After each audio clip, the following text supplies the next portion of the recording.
Welcome to Escaping Purgatory, a podcast where we rewatch Supernatural, then talk it through in the hopes that we can finally escape this show. Join us each week and leave comments on upcoming episodes, and together we can escape supernatural purgatory. Hi. Hello. I was thinking while I was saying my intro, like, are we Dean and Benny? You know, like, are we escaping purgatory together? I think we are. Who's traveling by forearm though? I was literally just thinking, it's me. I like cozy places. I feel like it'd be really warm. I was going to say, well, it can't be me because I guess one of my forearms is tattooed. The other one is not. That's true. I'm not taking a blade to my tattoo. Thank you very much. I'm untattooed. That's true. It would be less of a risk for me. Oh, yeah. And you're more in love with Cass than I am. I am so I more think in it's love only with fair. Cass. I am. His little scruffy face. This episode was a good one for Cass. Like, yes, he had a little bit of Cass time. Sam was hardly in this episode. And I don't want to say that like it's a good thing, but his story is really boring this season. So I was really glad. And like every flashback that we got of Sam's, I got irrationally angry at.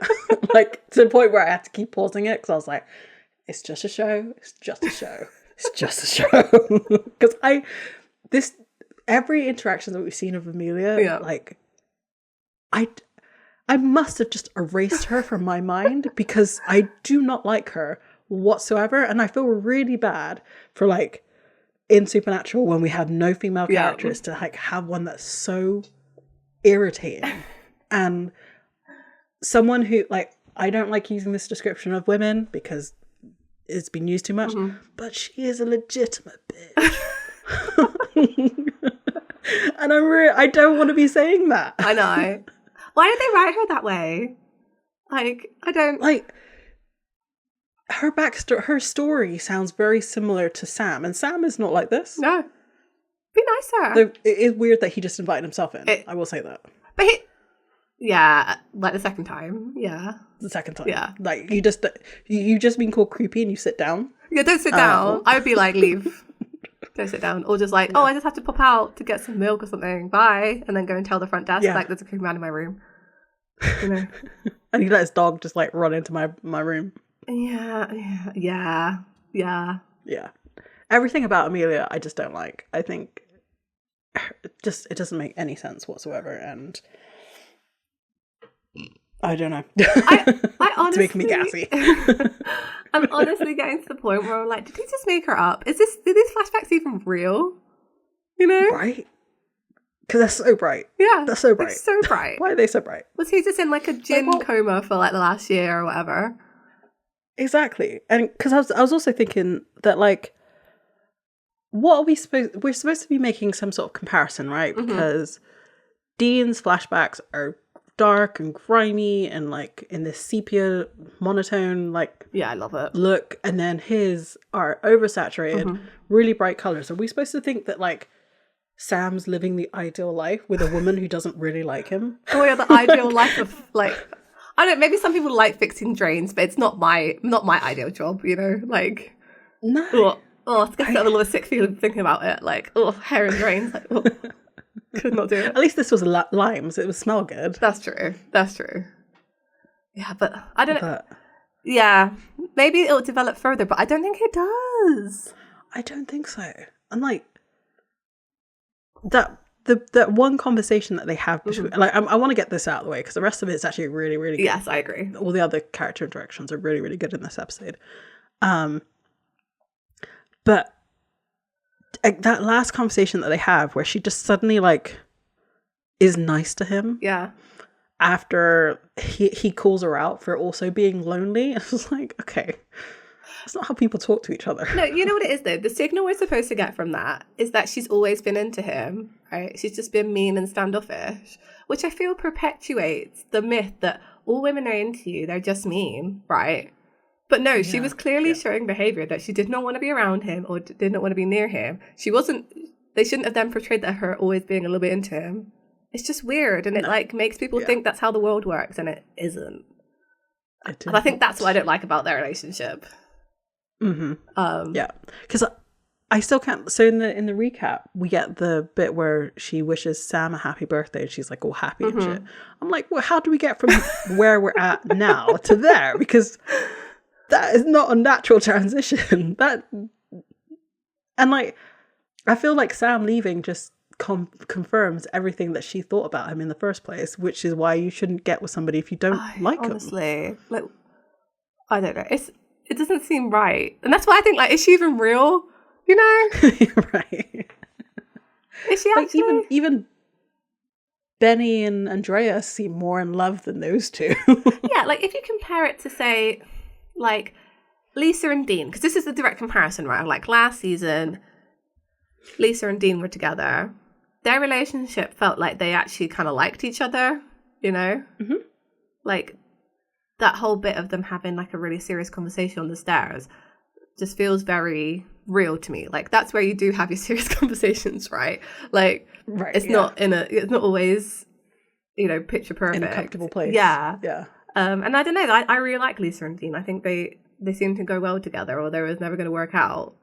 Whereas like I think Sam's almost like looking for something, you know, and I think maybe this is it, that they're both looking for something. She's running a situation that we don't quite know about yet. Sam's like lost Dean, so they're both finding each other through the loss.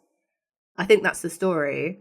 I think maybe the two actors just don't really have very good chemistry. That could also be it.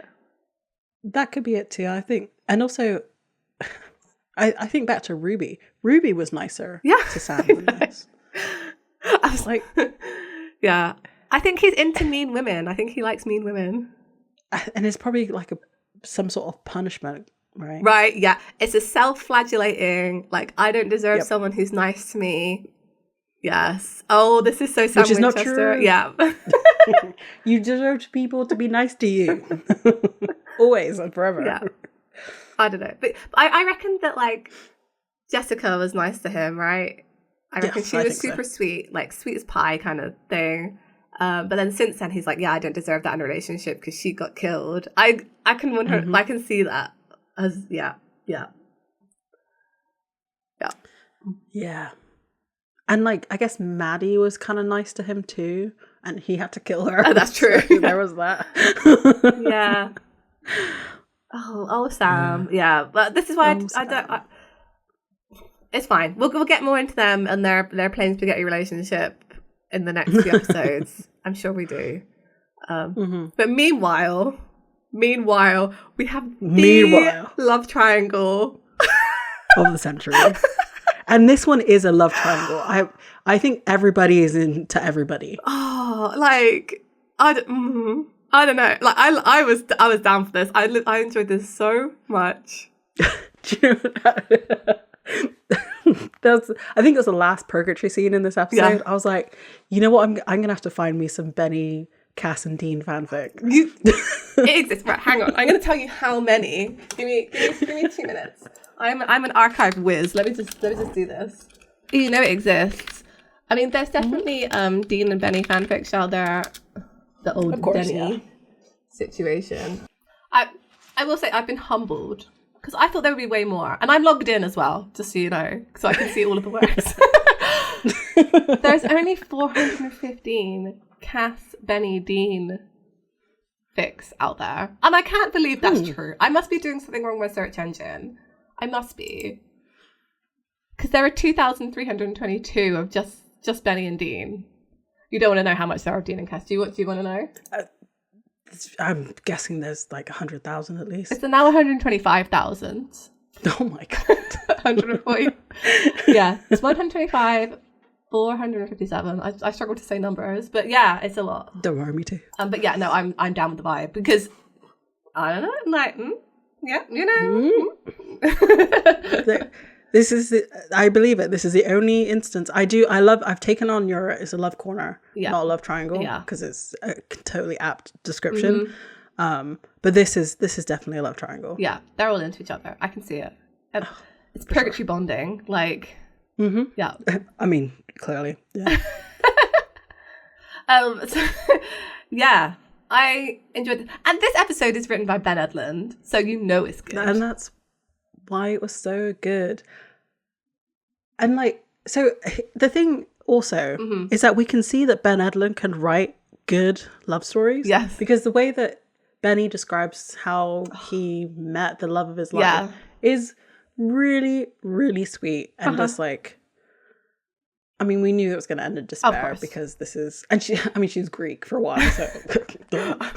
I mean, could you get more despairing? The tragedy of it all. Right, exactly. But then we get Amelia. I don't know why I'm so like about it, but I am. So what you're saying is, I just want the best for Sam. Yeah, I just want the best. You do just want the best for Sam. Yeah, because I think to like Eileen, like she was good for Sam. She was nice to him. I think she was also a little bit mean sometimes, but I think she was mostly like a bit standoffish for good reason. She wasn't mean. She was just she knew who she was. Yeah, that's true. And wouldn't be pushed around. Yeah.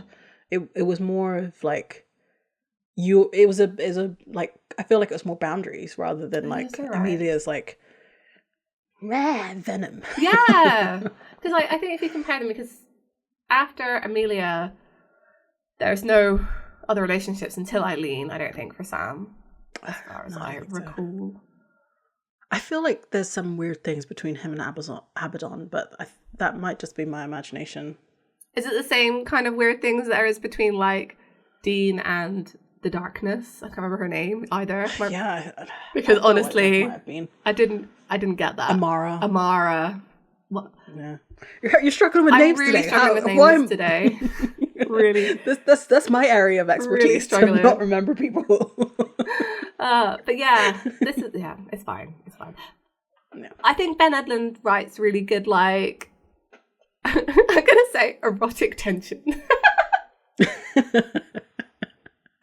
That's the one. Agreed. Oh.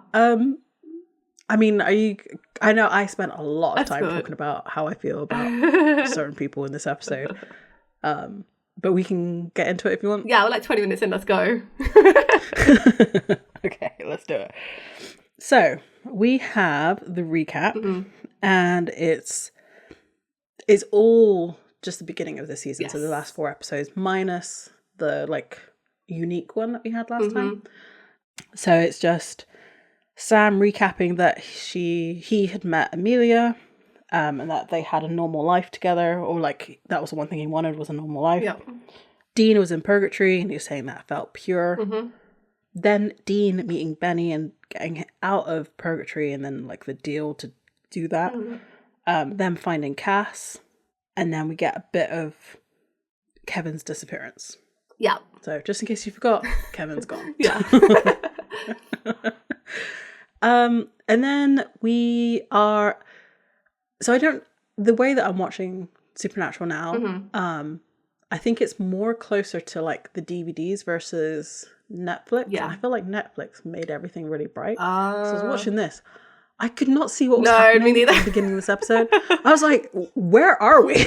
I could not figure out. It was a dock. They were at a dock. Yes. It was only until the daylight that I was like, oh, they're a dock. Okay, fine.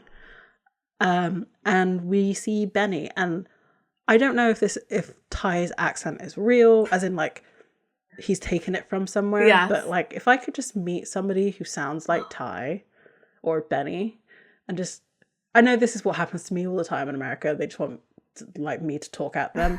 I would like to be the recipient of that, because his accent in this, Benny's accent, is just delightful. Oh yeah, that Louisiana like drawl, like yeah, I'm down with that. Yeah, just read a beignet recipe to me, please. It's like JJ's husband in Criminal Minds. I can't remember his name, but he has also a really good. Oh yes. Yeah.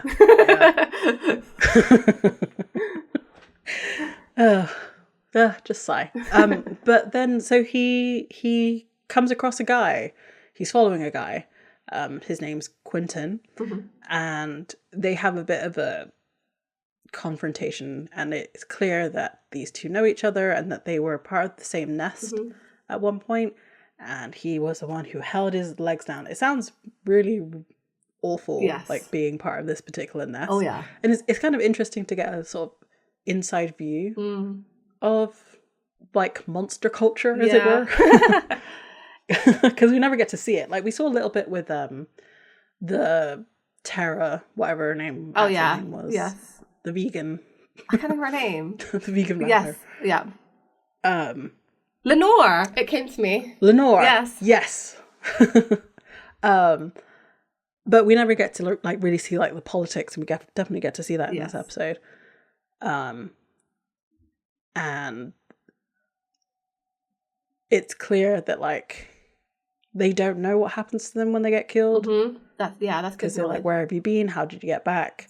And he's like, Benny's asking where their leader is, who they refer to as father, which is weird, especially when you get to see who he looks like. Oh yeah.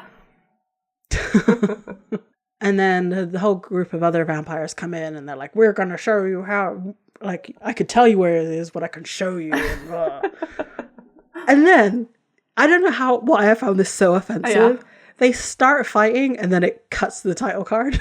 I was like, no, I need to see this epic battle. They didn't want to do the full fight. They didn't want to like block it out. It's all good. I mean, there was a lot of head chopping in this episode, so they had to cut where they had to cut. That was not intended. They spent all their money on like head rolling. That noise that makes when the head hits the ground, which I noticed was the same every time. There was no differentiation between like the that it makes. Because there were 2 Leviathan head chops. Yes. There was maybe 4 or 5, maybe even 6 in the house. Vampires. It's a lot. So, it was a lot. Yeah. Gosh, that arms must be get like a workout, you know? Right. But yeah, they must be pumping some iron. Anyway, so we're in Oregon. I don't know why I'm saying like that. And Sam and Dean are in a motel somewhere. They bust in. Oh yeah, they bust into the motel. That's right, I remember now. They're looking for Kevin in this motel, and they come in mid-conversation saying that basically Kevin's leading them on a wild goose chase, you know, keeping them out of his hair. Dean says, you said, I wonder if Kevin is setting us up, and then you started in with the techno babble. That was like 2 states ago. So they've been clearly at this for a while. Dean calls him, he says he's like Rain Man, a crappy little credit card counting criminal prodigy. Rain Man. I thought it was quite a long statement. And Sam says, well, he was an advanced placement. So they're just kind of moaning about the fact they can't catch up to Kevin, reminding us that he's on the run, and also that they haven't been able to find him yet, and the reasons why. Sam's kind of blaming Dean because he tried to kill, you know, his mom, Kevin's mom. Yep. I was trying to kill Crowley, okay? Who happened to be wearing Kevin's mother at the time. Well, there's a difference. Which, yeah, I guess so. I mean, we've talked about it a bit, that they don't care about killing the vessels anymore. No, they don't. Which is why he's kind of switched on his brain. It's like, I was trying to kill Crowley. That's the most important thing. No. And Sam's like, well, you know, not to Kevin, because, I don't know, maybe because it's his mother. And I think Sam's trying to say here, like, think, Dean, what would you be doing if it was your mother being possessed by Crowley? Dean's phone rings, and there's this kind of like some heavy breathing, and then he leaves.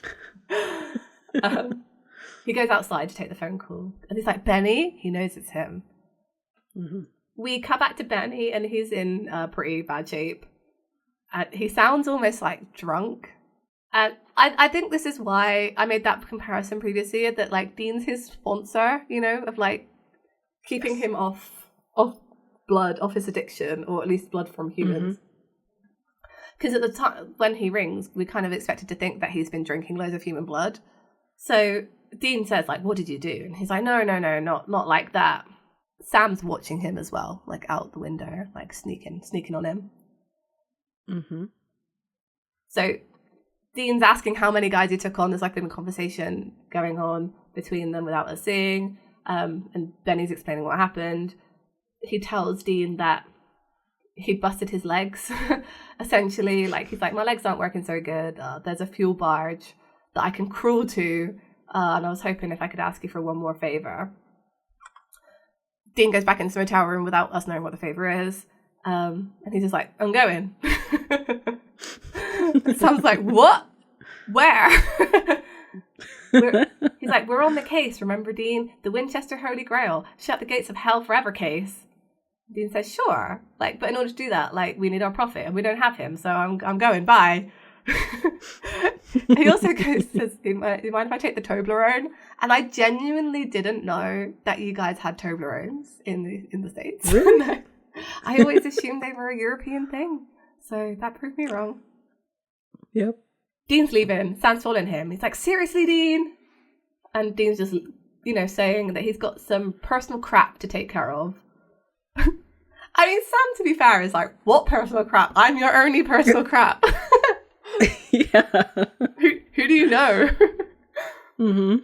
And Dean says, did you have a stroke? Vocabulary? Personal? As in my own grown-up personal, I don't know, crap? And then Dean leaves with a parting sort of jab of, last I counted, you took a year off from the job, I need a day. And then it just gets in and leaves. Yeah. We get a purgatory flashback while he's driving. We do a little zoom in on his driving face. It's like flashes of purgatory of what happened. It's not like a whole entire scene. So we see him getting owned in a fight. It's basically the time he met Benny, where his weapon was not there. Lots of fighting. While this flashback is happening, we hear the Hall of the Mountain King, and Benny is whistling it. Yes. Which I thought was an interesting choice. Yeah. For me, that song is associated with Disney and Alton Towers. Oh, I yeah. can't not hear it as those two things. So I'm like, oh, okay. Yeah, they used to use it in Alton. So Alton Towers, for the Americans, is like a theme park in the UK. And they used to advertise it quite heavily on television. And that song was part of the advertisement in the 90s. And yeah, I always think about it as well when I hear it now. It was on constantly. All the time. Yeah, all the time. So I quite like it. I find it quite a creepy song, probably for that reason. Because I think the Alton Tower thing was a scary, going on Oblivion maybe or something, the build up to Oblivion. Something like that, yeah. Yeah. I don't remember which ride it was. I've never been on Oblivion. I have no desire to. Did you not go on it with us? No, I didn't. I thought you went on I holiday. stayed and I watched you from the bottom. I was like, no. Okay. I did not go on. I was watching you guys. Fair enough. Yeah. It was fine. It took no time at all. It was kind of underwhelming, to be fair. Yeah. That's the time I could have gone on it, because now I'm really scared of roller coasters. And that was the time I was still I went on Nemesis. Nemesis was cool. So, Yeah, Nemesis was very cool. Mm-hmm. That was the old Nemesis too. Now we're people would be jealous of us being on the old Nemesis, I think. Anyway, back to Purgatory. Oh yeah, basically it just shows that Benny and Dean were fighting together and being bros. Yes. That's his flashback. He's thinking about how much he really likes fighting with Benny. Mm-hmm. Yep. And how pure that was, brother. Oh yeah, essentially. And this whole episode is kind of a little Purgatory light situation, He just gets to go around chopping off heads, having a good time. So, mm-hmm. Back in the motel room, Sam is looking up stuff about Kevin, and he calls him a wascally wabbit. Nerd. And then while he's doing that, he looks up Amelia's credit card stuff. And even says out loud, concerned, not stalking, concerned. He knows. He knows it's stalking. Yeah. Yes, it is. And then the weirdest trigger to a flashback, but fine, valid. He hears the bathroom fan is making a really loud whirring noise. And it takes him back to a time he was in a motel and there was always also a loud whirring fan in the lobby. Yep. Yeah. And that noise is throughout this whole scene. Sorry. Oh yeah, no, it's really annoying. When did Sam become a handyman? I never thought of him as a handyman. That was always Dean's thing, right? I guess you just learn skills on the road. I mean, it makes sense that they're both pretty handy mm-hmm. and can fix stuff, but I feel always seeing Dean fixing things rather than Sam. So I was just like, this kind of threw me for a loop a little bit. The truth is as well, is like Sam's really good at Google. Yeah, that's true. This does annoy me sometimes, but like people ask me to do something and I'm like, did you Google it first before coming to me? Because if you've tried to find the answer and you can't find it, like, cool, I'll help you. But if you haven't even tried, pick up a book. Yeah, pick up a book. Something. So Sam's talking to this guy Everett. He's like the desk person. I can't think of the word. The concierge. He's not the concierge of this motel, but he's a receptionist. Yeah, he's a receptionist. He's got his dog on the lead as well. He's, they're asking about the dog. The dog's fine. He's still got his little like paw in a plaster, but he's all good. Aww. That dog is a cute dog. Like that Australian Shepherd kind of dog. So nice. Mm-hmm. Sam's staying on motel, but he wants him to run another card because he got a new one. So like he's still committing credit fraud. That's what that's implying. And Everett's surprised that he's staying.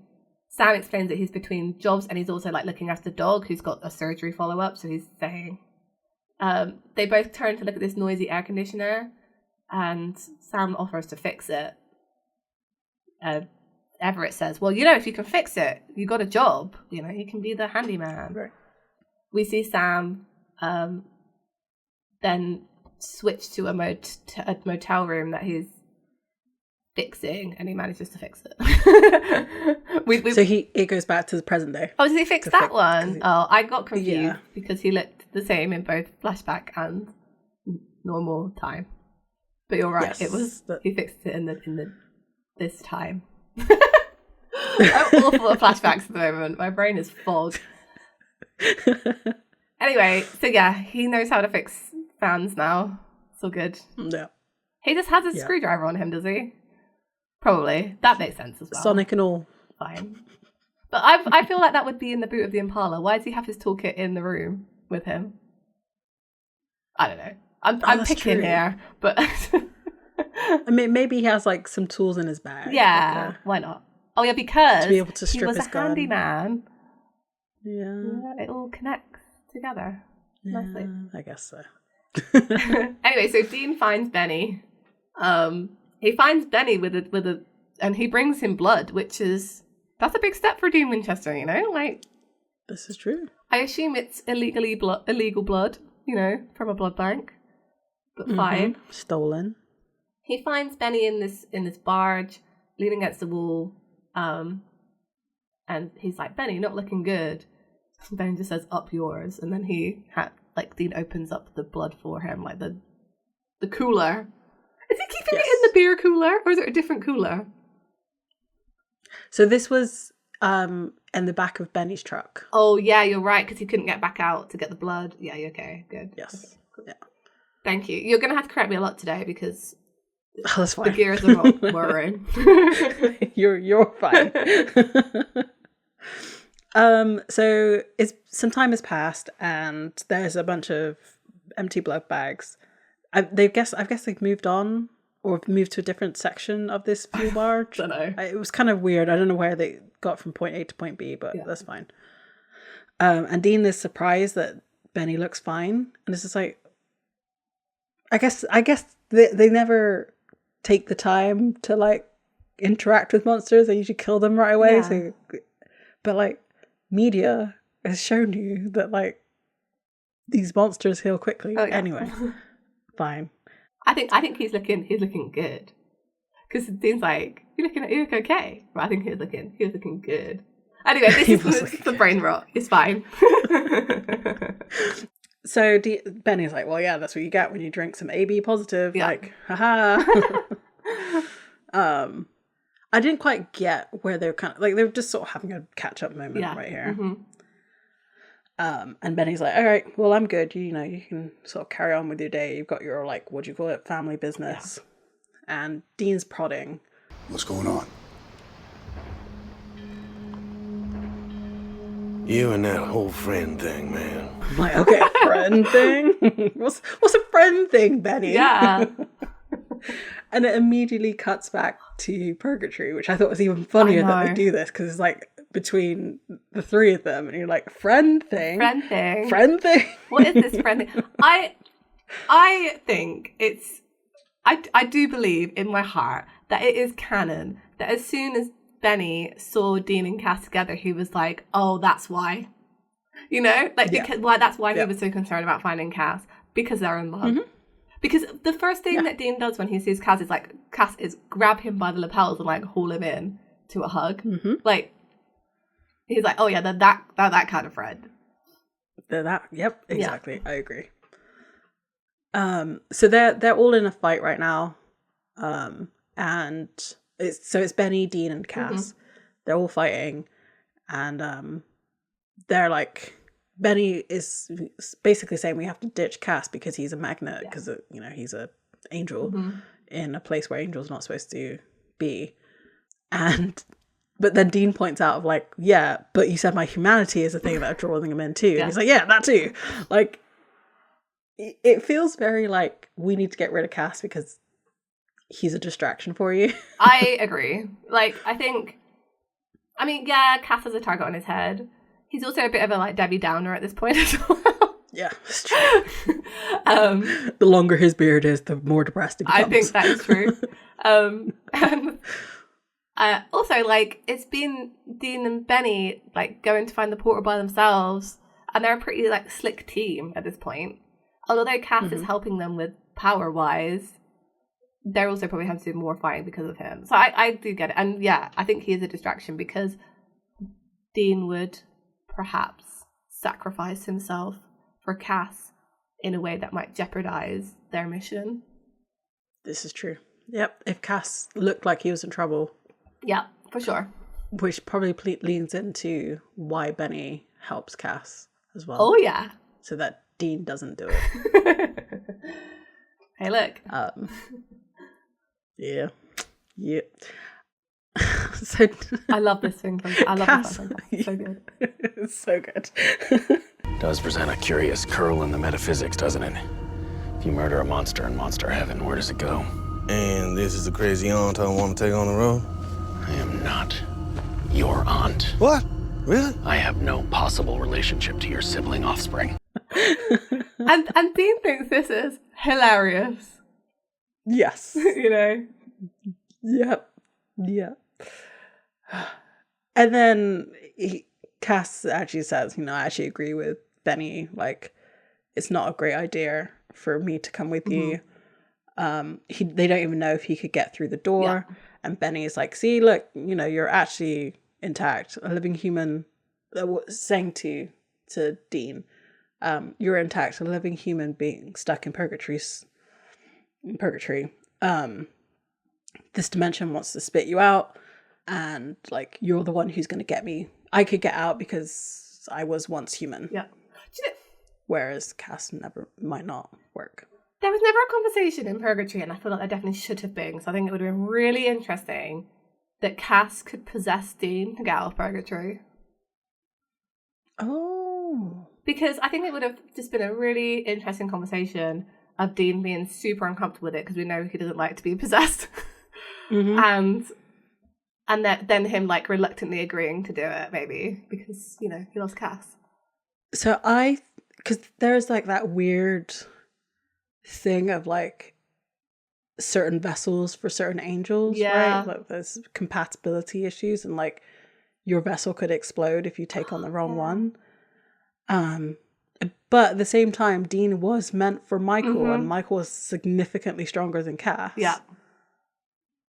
So it might have worked. It might actually have worked. But like, I don't think Cass would want to risk it and like possibly blow up Dean. Yeah, I know it's a risk, but like, we know that it definitely could work because Gadriel possesses Sam, and we know there's no bloodline situation with Gadriel. True. So Cass definitely could have possessed Dean to get out of purgatory at this point, but they never have. I don't necessarily want them to do it. I just think it would have been a really interesting, like, 30-second conversation of like, hey, I'm not comfortable doing that. Is Cass in the same situation as Dean, where Dean is actually a physical form, whereas Cass is also a physical form? So like, maybe he can't like leave. Yeah, like his vessel will be still stuck in purgatory. Oh yeah, for sure. But then his grace would be out, so he wouldn't be Cass anymore. Get with me. But this is completely wrong. if Cass possessed Dean, because Jimmy is a human body, right? Oh, So- and like carry his body through. But then why is it even an issue in the first place that Cass wouldn't be able to get through? It's the fact that Cass is possessing Jimmy's body. So then if he did possess Dean's body, there's still the question of would he be able to go through? Do you see what I mean? Anyway, I just want them to have this I think just like a little bit of it, like, oh, an option is that I possess you, and, you know, Dean saying like, hey, can we try some other stuff first? Like, let's try first to go through the portal. Because we know he hates being possessed because of the whole, like, Michael situation and, like, demon stuff. But Cass doesn't want to get out. He thinks he deserves his punishment. Oh, yeah, as well. and that whole thing, too. Yeah. So I don't even think that would cross his mind that he could possibly do that. Yeah. Where's that fic? Someone write it. I'm too lazy to do it. Yeah. So yes, Cass has come to the conclusion that he doesn't think it will work for him, and Benny's like, "See, like, let's just let him go and like not have this massive beacon." And Dean's like, "No, you undead blood junkie," which I thought rude. Yep.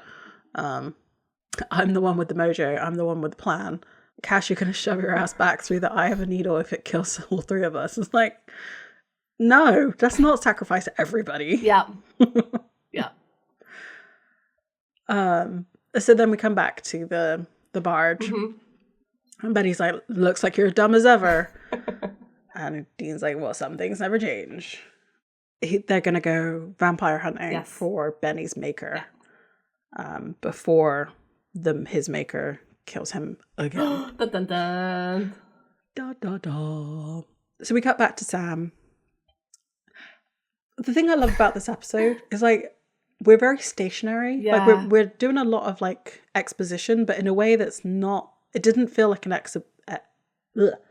didn't feel like a exposition dump. Yeah. Thanks, Ben Edlund. He's good at that too. Yeah. Yeah. It was just a really well done story for this episode. And like we get to know everybody's motivations and like where they've been for the past year without them sitting down and being like, well, this is what I did. Here's my journal. Yeah, I do love it for that reason. Because it was such a fun episode, didn't it? But it didn't really like go anywhere either. No. No. It's all self-contained. Well, they did go on a boat. We don't see that often. That's true. I do like a boat. And neither of them.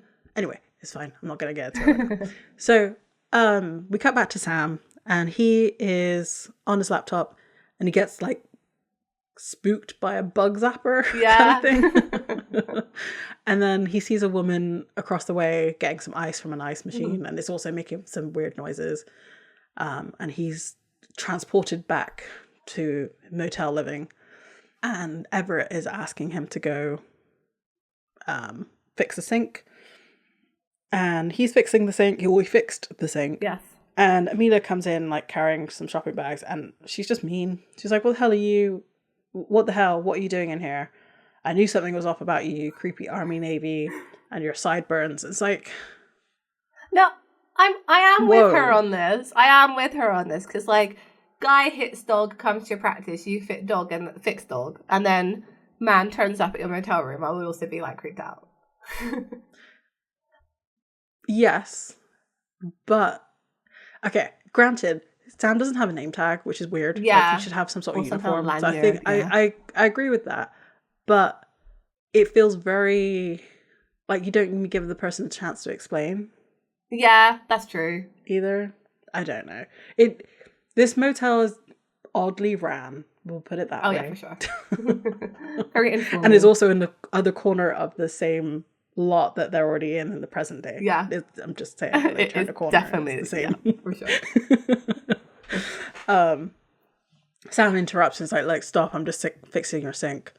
And then we cut back to the fuel barge, and Benny and Dean. Again, this was all really dark, so I didn't really understand what was going on. They were looking through some stuff. That's basically all that happened, like stuff that they picked up from the other vampires. Yeah. It looks like a ledger, some money, which Dean pockets. Yeah, fair, fine. So that was, yeah. And Dean's reading off these names, not understanding what they are, and Benny's like, they're ship names. Yeah. Like, how can you be such an idiot? Yeah, for sure. And like we get to hear, like, again, I think it's really interesting to think about how monsters hunt. Yeah, for sure. And like what they kind of do. And Benny explains what they did. They went out into the sea and followed these boats to find out where they're going. Like, they look up the manifesto where they're going, and then meet them halfway, destroy everybody on the boat, like eat everybody on the boat, and like let the sea take them over, and just like sink the ship or whatever. Super smart. And Dean says, Vampire pirates. That's what you guys are. Vampirates. Shout out to the Gish team. Vampirates. They're good people. vampirates. Yeah. And Benny's like, we never thought of that. And he's like, what do you mean? That's like the third thing you say. He's like, no, it isn't. The third thing.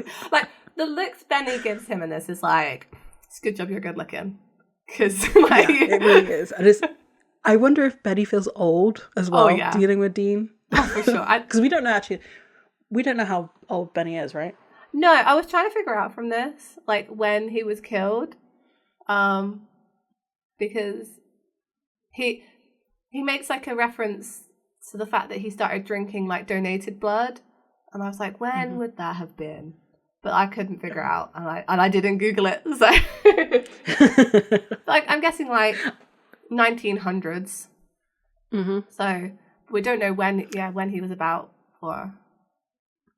I'm also by the style of his dress. Yeah. Like the way he dresses. That's also a way you could say it. It feels very like early 20th century, like early 1900s. I think so as well. Like I was thinking like the 30s. And I don't know why. I think partly. See, I was thinking the 20s actually. And I think that's partly because of Interview with the Vampire. I think because the other famous Louisiana pirates, vampires, are like, that's the kind of timings they're at in Interview with the Vampire. There was a look that Dean gave of like, oh, we didn't even think that vampires were smart enough to make an operation like this. It makes you wonder, like, are Sam and Dean really making a dent in the monster population? Not even a little bit. No, I don't think so. Not even a little bit. Because we've established that most monsters are just people, right, who are kind of cursed in a way to have to kill people. And so, and he shouldn't be surprised because, like, Lenore and her nest, I know they said coven, but her nest were really, like, articulate and, like, about the reasons why they were doing what they were doing. I don't know. I think he underestimates monsters a lot. Yes. Yep. Because they deal with the ones that they can catch. Yeah, exactly. They're like naturally selecting for like smarter monsters. Yeah, exactly. Like there's no way that they would, because we haven't, of all the things that Sam and Dean are really good at, I don't think they're sailors. So then why would they ever go out on sea? They can't fly a plane. No. Like, I don't think they've ever like cottoned on to this, Yeah, it's really cool. It's really interesting to see all the different monster ways they live. They're looking for clues at where it's possible that his maker is. Conveniently, there was a piece of paper where the exact location. I mean, come on, but okay, it's supernatural. Yeah, exactly. There's an island, and it's like, is this the place? And he's like, yes, this is probably the place. So as they're driving, Dean asks, if you were your maker's favorite, why did he kill you? And I was thinking, there are so many like correlations, parallels, analogies, allegories, whatever you want to call it, metaphors, similes, all of that for Dean and where the season goes. Because right now we don't know that Dean is God's favorite. But this is basically like, why did God go after Dean? Well, because Dean fell in love with Cass. Yeah. Right? Right? I'm so glad you're on board with this. Because, yeah, you're 100% right. Like, Benny and Dean are very similar. Like, yeah, all of this stuff. And looking up to, like, a deranged father figure. I mean, this old man guy, I don't even know his name. Can't think of it. he doesn't have just the old man, isn't he? I don't think he does. Is like a cult leader figure, you know. That's what Benny's basically saying. And yeah, it's the same. You know, Benny even relates him to God in this too. Yeah. Yeah. Whoa. So it's like Benny can be Dean and Benny can be Cass. There's moments that he's kind of both of them. Yeah. So yes, because Dean asks if you're his favorite. Yeah. Why did he kill you? Well, why did God try to kill you, Dean? Yeah. All the time. Because you were a little shit. Basically. I think, and that's what it boils down to. And it's jealousy as well. Like, and God is jealous of Dean. Like Chuck is. You don't love me, you love somebody else. Yeah. Yeah. Simple as. So Benny explains like, well, as soon as you get turned, it's all about your maker. He's everything to you. Yeah. They do change this a little bit, right? Because Dean didn't have that same feeling when he got turned. No, I wonder though if it needs that like first feed of human blood, because like basically again, like as well as equating him to God, Benny also equates their maker to like almost like their dealer. Like they're the ones who get them addicted to blood, right? So they're the ones they're reliant upon for everything. As soon as they give them that blood, that's it. Yes. Yeah. And so as Benny's explaining that, he like takes a blood bag out and starts drinking it, and like Dean gives him a look. And there's so many things like it could be, right? Because it's like, is it reminding him of Sam? Maybe. Yeah. Is it his aversion to like human like bodily fluids? Yep. Maybe. Yep. Honestly, I think it's because he's drinking in the Impala. I think that's as basic as it gets. Like it could stain. I agree. 100%. Yeah, that's it. That's the reason I love that so much. Because he says, do you really have to do that? Like, I mean, right now. But he's like, well, I'm still on the mend. Yeah. It's like, okay. So Benny continues. He says that our father, he was a jealous God, which Chuck is.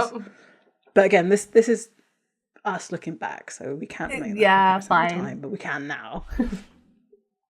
And he kept the families together, but he kept us apart from the rest of the world, angels. Yeah.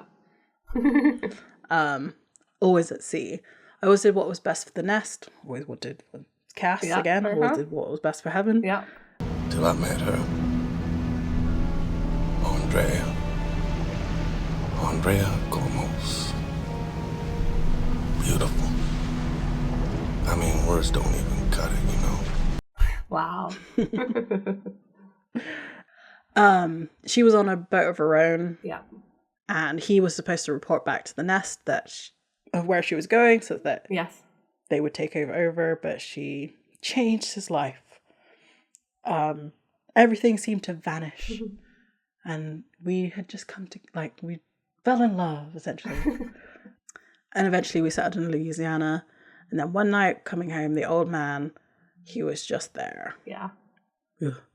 And his old nestmates. Yeah. And they pinned him down, beheaded him, and the last thing that he saw was the old man tearing out her throat. And that's very sad. Trauma. Yeah. That is very sad. And then Dean asks, well, what's the pay? That's what payback's all about, am I right? And like he doesn't really answer. He just says, all right, like the dock is up ahead.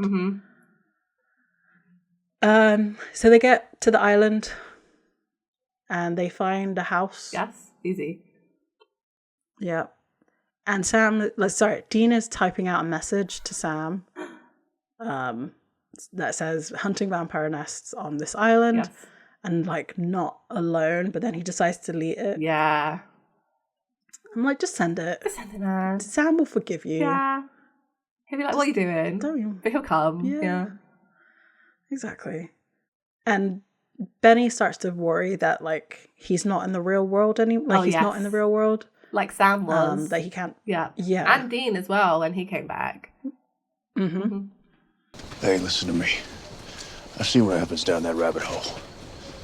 Okay? We're real. Betty, this is real. It's the only way to play this game, you get me? So they sneak into the house. Yes. They make a point to look at a harpsichord. I thought this was the same house as the one that Benny The one as Bobby and that lady were haunting. Remember that one? Oh. It looked similar, I Mm-hmm. thought. Yeah, it does. But it was Yeah, it so does. dark. Who knows? Who knows? Absolutely. Yeah. Oh yeah, I love a harpsichord. Not an instrument you hear enough I these do. days. No. It's beautiful. No. Ding, ding, ding, ding. Yeah. It's not quite like that. It sounds better than that, but It's more like a bling sound. yes. It's like a harp. That's what I call a But a harpsichord. It's a harp piano. Just call it that, man. Yeah, exactly. So as he's looking at the harpsichord, he notices a portrait of a woman, and it's his ex. Oh no! Oh no! And she comes down the stairs. She is very She's beautiful. by the extremely way. beautiful. Benny was not lying, you know. No, definitely not. And then a man approaches Benny from behind and knocks him out. And Dean is hit. They split off. Dean's gone to look one way. Benny's gone another way. Yeah. And Dean is behind a corner, conveniently. I thought vampires could smell humans. Look, maybe they're like just blooded him up or something. I don't know. I mean, it could be the smell of the sea. Yeah, sure. You know? It's as well. Yeah, fine. Something. Do focus on Benny. Yeah. And Dean just says, idiot. He got distracted by a woman. He did. I wonder if part of Dean suspected that maybe she was turned as well. I wonder. Probably not. But No, I think he probably had no. The only thing he was concentrating on was like, my friend was hurt by a monster. Let's go kill the monster. Oh yeah, for sure. You're right. Yeah.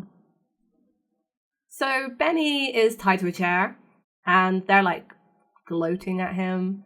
You know, saying, "Oh, you're gonna make me do this all over again." And Benny's like, "Hi," and then he looked over at Andrea and says, "He turned you," and she agrees. Sam's calling Dean in the meantime while Dean's trying to be sneaky. Luckily, he turned off his ringer. Yeah, which is a rookie mistake if he didn't. So very well done. Yeah, true. And he goes, "A little busy right now." And Why would you say that out loud? Why would you say that out loud? it's for us. It's for us and Chuck. He's being all sneaky. We hear Dean's voice message that we'll only know, which is like, "This is Dean's other cell." And Sam's looking frustrated as he's looking at Amelia's driving license on his laptop. Definitely not stalking. It's all good. Don't worry. Definitely not stalking. Yeah. We get another flashback from that of him and Amelia. So Amelia is still like it's the direct continuation. So Sam stood there explaining that he's trying to fix her sink, and she's still there holding her shopping. She says, "You stalk helpless women and break into their motel room and fix their plumbing. Why are you fixing my sink?" And he says, "Because someone jammed about 800 limes down the drain." What? Why? This is margaritas? I don't. I mean, so earlier when you were seeing the bit of the room, you saw there was a chopping board with a bunch of limes on it with like some sort of rum, maybe. Yeah. So yeah, she's making up. Maybe it sounds like she doesn't have friends either, right? Yeah, she's just drinking alone. So she just limes. Yeah, I guess that's what I got from that. Is she supposed to be like gender swap Sam, but like more pathetic? I don't know. He takes limes out of her shopping bags, which like boundaries, Sam. Don't do that. I'd be like, no, don't touch other people's produce. She does say that. She says to him like, I thought you were leaving town, and he says that he is, but he's just helping out the maintenance. Well, Everett's dad is sick, and she's like, who's Everett? And Sam thinks it's rude that she doesn't know the name of the staff. I can see it in his face. Yeah, and like it's been 3 months. You've interacted with them. Yeah, somewhat. At least some. Exactly. You know, usually when someone moves into a town, they actually, move into the town. I did. A motel is not actually part of the town that it's in. It's not part of anywhere. And I thought this is quite deep for them because they stay in motels a lot and they're not really like anywhere. And that's how Sam sees it, right? The motel isn't part of the town. They're not actually part of the community when they arrive. Mm-hmm. Sam's like, oh, I'm going to go. And Mia's like, yeah, you should go. and he does. I thought that was really funny. He's like, I should go. And she's like, yeah, you should go. And then he leaves. Yeah. But not without, like, taking her key out of the door. Like, he still wants her to be safe, I guess. Because he had the spare key, presumably, I think, didn't he? No, he takes... Because she left her keys in the lower lock. Yeah. I guess because he was going to close the door, so maybe, like, he didn't want her keys to be on the outside, so he took them out. But it's just like... I thought he was signaling that he'd no longer come into her, like, room without her permission. But I don't think that is the case. He probably just has a master key anyway. Yeah. So it doesn't help the creepy level. Right. And also, I feel like if you're maintenance... I mean, it's the thing is, it's different from when you're in an apartment building versus, like, a hotel. Yeah. I feel like that you have less privacy in a hotel. I think so, too. Oh, gosh. The worst hotel experience I ever had, I was still asleep when a cleaner tried to come into my room. And I was like, hello? And luckily they left. But it was super creepy. And it was weird as well. So I kind of, like, in my brain, thought that it might happen. And then it did. Anyway, it means nothing. So Sam's phone rings as his flashback ends. And Dean's like, what? On the other end. And Sam's like, what? And Dean says, why did you call me? And Sam says, why are you whispering? I do really enjoy this. Yeah. Dean explains that he's in the middle of clearing out a vampire's nest and it's gone a little sideways. I was like, how had it gone sideways? I remember that Benny got captured. Yeah. And I assumed that was the plan. I don't know why, but I assumed that was the plan, that he got captured. Because he just so immediately got captured. I'm like, this can't be anything other than the plan, even though Dean calls him an idiot. I don't know. I don't know. I think the plan was to just go in and, like, kill everybody, like, be sneaky about it and just do some stuff. Head chopping. Yeah, they were terrible plan, whatever. Yeah. And Sam's like, you're an idiot, Dean. You know better than to go into a vamp nest alone. And he's like, I'm not alone, all right? I'm not alone. I've got backup. Guy who's been checking the nest for a while. Sam immediately assumes it's Garth, which... And Dean says, no, he's a friend. I love this line from Sam. He's like, a friend? Dean, you don't have any. All your friends are dead. Harsh. Harsh, Sam. But true. But true, yeah. And Dean says, that's not what I called to talk about. So... What did he call to talk about, though? Because, like, I don't feel we get a conclusion to that. He called to ask Why Sam are you calling in the middle of a vamp nest? Yeah, he called to ask Sam why Sam was phoning him. Even though he was about to text Sam. I feel like there's a sixth sense from Sam here, like, Dean's about to text me. I must ring him. Yeah, I guess so. And I guess he does use the phone as a distraction, right? To pull, but, like, still. Yeah. I don't know. I don't know. No idea. So, back with Andrea and Benny and the other guys, Andrea tells everyone to leave and tell the old man that Benny's back. And Benny's confused because he's like, he listens to you. So there's, like, a hierarchy in the vampires and Andrea's at the top. Second to the old man. Mm-hmm. She says, our father has come to trust my judgment over Sorrento's. I answer only to him. And Benny says, sleeping with God has got to have some perks. Woof! I mean, yeah, he's right for sure. Mm-hmm. Though I don't get, like, he's into many people. Like, I don't know. I don't get that vibe from the old man. I think he's just like on a power trip rather than yeah. She, like, slaps him for that insinuation and sends away the other vampires. And as soon as they're gone, she leans in and kisses him. And she says, Benny, when I heard you were back, I don't know, somehow I knew it was true. I had to believe it. And they're like fully into each other now. Benny's asking her what happened. And she just says she doesn't know, but when she woke up, she was drinking from his wrist.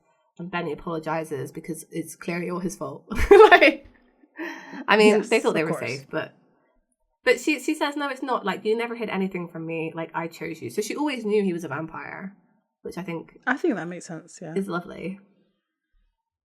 And Benny asks why she stayed with them.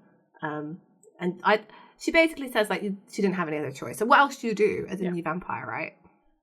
And Benny kind of agrees with her. She cuts him free. Well, no, she gives him a knife. She doesn't cut him free. She gives him a knife to cut himself free.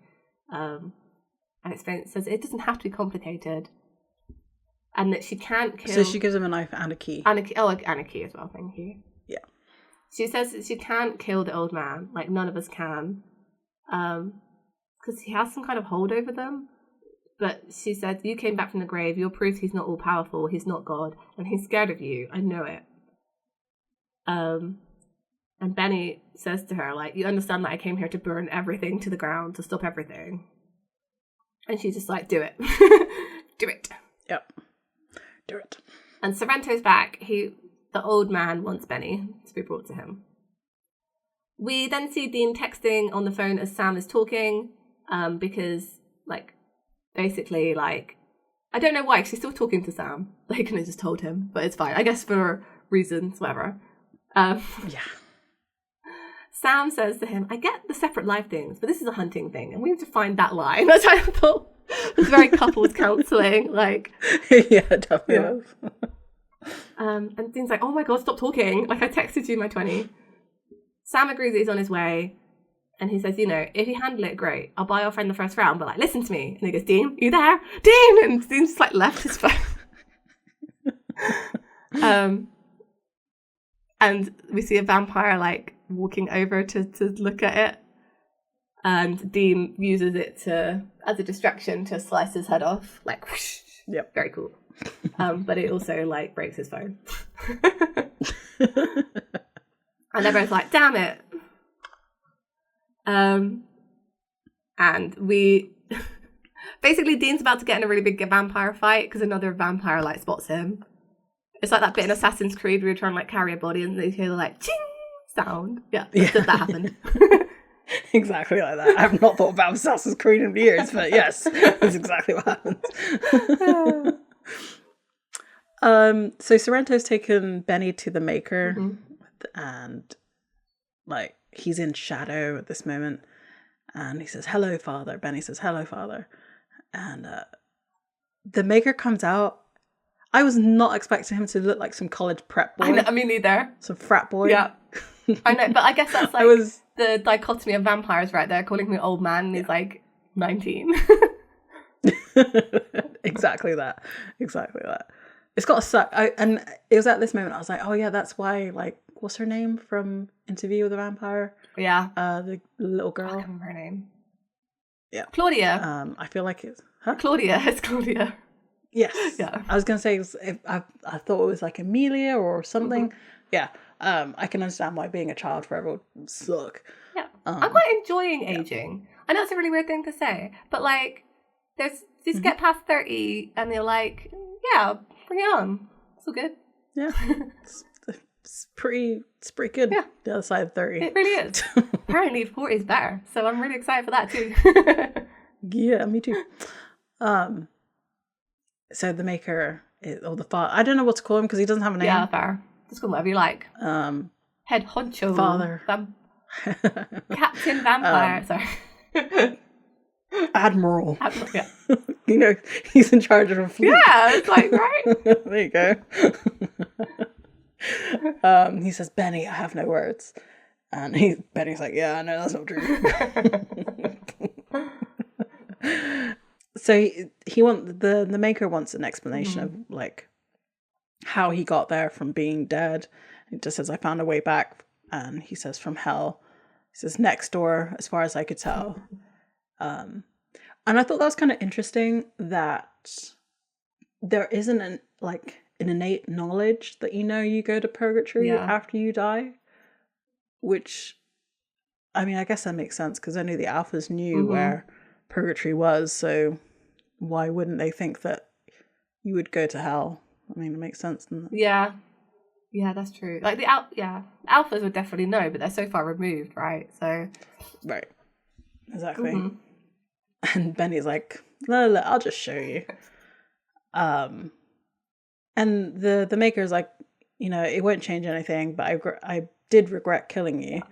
You know, I wailed when I saw you all in all those pieces. And he looks to Sorrento. He's like, didn't I, Sorrento? Didn't I wail like the ugliest baby in the world? This guy's so wrong. Who talks like this? I'm so glad this guy's dead because he's so annoying. So he goes on to ask, like, why did you turn Andrea? She meant nothing to you. But she meant everything to you. If that's all I could salvage from my wayward son, the woman he defied his maker for. He said wayward son. Sorry, it was like moment to me. Yeah. I wanted something to remember you by. So, like, he just did it out of spite. He was just like, or like some sort of weird, twisted, what he thinks is love. Because he was changed when he was 19. Yeah. He doesn't know what love is. Because he's like, oh, you know, if Benny, what was so special about this woman that Benny loved her so much that he left me? Like, I must turn her to understand, like, why she was so important to Benny. And maybe she can love me in the same way. It's very, like, very twisted, very strange. Yes. Yeah, exactly. And so we see the other vampire now being dragged away. And then 2 more vampires show up. Yeah, love it. Yeah. It is a very cool shot because Dean is like backlit and he's like walking. This is where I was like, oh, John Wick. Yeah, no, I get you, John Wick. It's really good. And like I said, this is like Dean after Purgatory, right? He's like a monster killing machine. Oh. So taking on vampire after vampire means nothing to him. And this used to be like an issue for them, right? When they'd go into like a vampire nest, and we saw that be an issue for them. They had to really like plan it. And now it's just like, nah, 4 vampires, no probs. No problem. Yeah. There's no dead man's blood. There's no anything. No. Which is why him getting taken out by vampires in the end is but fine. Right? Yeah. Ugh. He doesn't have his purgatory blade anymore. That's true. His suspension of his arm is gone. Yeah. That's true, yeah. I feel like Dean is the same way with weapons as Finn from Adventure Time is. Like, he always loses them at the end of a season. That is so true. Yeah, that's so true. They're just like into the ether, gone. Yep. Because first blade gone. This blade gone. Yep. Ruby's knife is the only consistent, but that's not even his. So it's Ruby's. Yep. Oh my god, the cult gone. Yeah, you're so right. Yep. Exactly. So it cuts back to Purgatory, and they're like walking up a hill. Yes. And it's really funny because it's the first time that you hear any of them like ever be out because they're all like huffing as they're like marching up this hill, which I thought was so funny. Oh, that's very good. They've probably done that shot like about 4 or 5 times, so they're like, that's so true. Well, let me catch my goddamn breath, please. I don't know why he's talking about why do you care about human life? Yeah, you're a vampire. I don't remember what. It's like mid-conversation. Maybe it's got something to do with the yeah.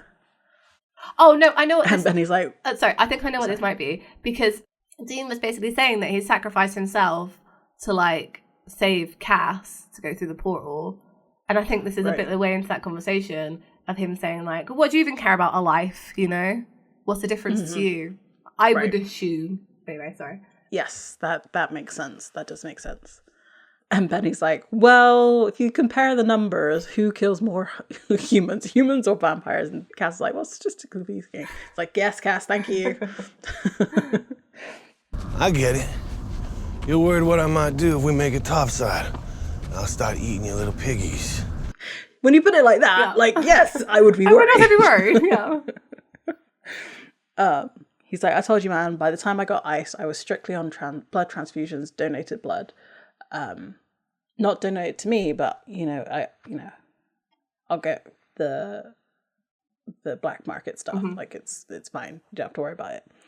And so Benny goes on to say, which is where it clicked for me, that Benny could be either Cass or Dean, because he says, look, all I'm saying is that I start to see something in humanity, okay? Something that shouldn't be taken. I drink blood, but I don't drink people. Yeah, oh, line. So, like, he fell in love with humanity through Andrea. Yeah. Where have we seen that before? The parallels. Who else fell in love with humanity through a character? Yeah, they parallel Dean and Cass's relationship in so many ways. I can't wait till we get to the Mark of Cain. That's all I'm saying. Yeah, it's gonna be good. Dean doesn't believe him, and Benny calls him out. It's like, you've got your head so far up your ass, like, you don't even realize we're already done for. The angel knows it. We're never going to make it. You know, he's a beacon. Yes. And he's still trying to get rid of Cass from their little group. Yeah. And as this is happening, Cass's like spidey senses goes off. And he's like, Leviathan. And they just like come out like comets. Yeah, like I think it's supposed to be like the black smoke, I think, but moving really fast. I guess so. But they're also goo. Yeah, so maybe it's just blobs of goo, like bleh. Yeah, I guess. Yeah. I kind of wish that Purgatory was less, I don't know, Earth-like. Yeah, I agree. Like, because the empty was really interesting because it is just like empty. Yeah. And heaven and hell are their own kind of things. But Purgatory just feels like why is it so easy to move around? Like, I feel like it would be different. Would it be like Mordor? I don't know. Yeah. You know, big volcanoes. Mm-hmm. Yeah. Yeah. Or like, why is there air? Yeah. Yeah. Why are you moving on a physical plane in such a way, like your souls, like you don't necessarily need to be walking? Or like almost like Minecraft biomes, right? Where they're like through the woods and then suddenly it's desert, or like suddenly there's like snow in the way. Yeah, it would be pretty interesting. No, but obviously they would never do that because it's expensive. you're kind of limited. A CW show. Yeah. I'd rather they color grade their film versus try and green screen this stuff. Oh, that's true. I'm glad they at least did that. Like, I do appreciate Supernatural for like mostly using physical effects for things, because like recently it's really been bothering me. I have an example here. I watched the new Frankenstein. Have you seen this? Mm-hmm. Yeah, I love that movie. I did not enjoy it very much. I thought the visual effects were bad. I disagree. For something that could have been done, like some of the things they could have done like physically, I think they cheaped out and did it with CGI, and I think they could have done it physically. Yes, I agree with some of that, but I was so enthralled by the story that like I kind of let that go. Yeah, it was not my favorite Frankenstein. I'm so sorry, because I know the internet loves it. I didn't enjoy it. Fair enough. I mean, that's fair. You don't have to like everything that everybody else is right. Yeah. I mean, you're wrong, but that's okay. I thought the CGI really let that movie down, actually, as well. I think that it took you out of it too much. It was very stylized. I will say that. Like, it's not. I don't feel like it represents the time well. Yeah, I agree. But I'm not mad at it for doing I was mad at it. It took me out. I like the immersion. Like Guillermo del Toro normally does really good immersion, and I didn't feel immersed in that movie. Don't know. Fair enough. But yeah, I get what you're talking about, because I feel the same way about Crimson Peak. Yeah, I also that feel the same about that. Yeah. But I don't also really like the story of Crimson Peak, so I'm just like, whatever. But I don't know, the whole bit where we get Frankenstein's point of view, like his story, I feel like that was really well done. That felt mostly practical. Victor's side was more CGI. Yeah, I don't know. There's that whole fight with the wolves in the bar, and I was like, oh, this is lame. And then, yeah. Yeah, okay, the wolves were bad. The wolves were bad. Were really bad. I'll agree. But like, that was like one I know, but it takes me out, and then I can't get it back. Fair enough. Yeah, I don't know. Like, if I compare it to the film, and this is a completely different genre of film, if I compare it to like Nope, have you watched Nope? The visual effects in that are really well done, and they're mostly physical too. And like it for such like a suspending disbelief movie, it's incredibly done. Yeah. Okay. The immersion That's is fair bad. enough. I don't recommend it. I hated that movie, but like because it's really creepy. But it was it's really well done. That's Jordan Peele, right? Yeah. Yeah, his movies freak me out. They do. Yeah, Get Out still lives in my brain. Oh yeah. Yes. So we're glad that the CW did not try to do CGI, because I mean they don't have the budget. Yeah, and when they do CGI, it's awful. Right? Yeah. They do two things really well, I feel, in Supernatural, and that's black smoke and decapitating people. Yes. Yeah. Yeah. Yep, and that's about it. Some reason Cass can't get away. No idea. Even though they're too close. Okay, that's fine. It cuts back to the house that Dina's in, walking through. Yes. And then it cuts to the motel, and Sam is getting in the car to go after them to like get to where Dean is. Yes. And Dean and Benny. It then cuts to the motel in the past. Yes. With the dog running off, and Sam's like, "No, dog, dog, dog."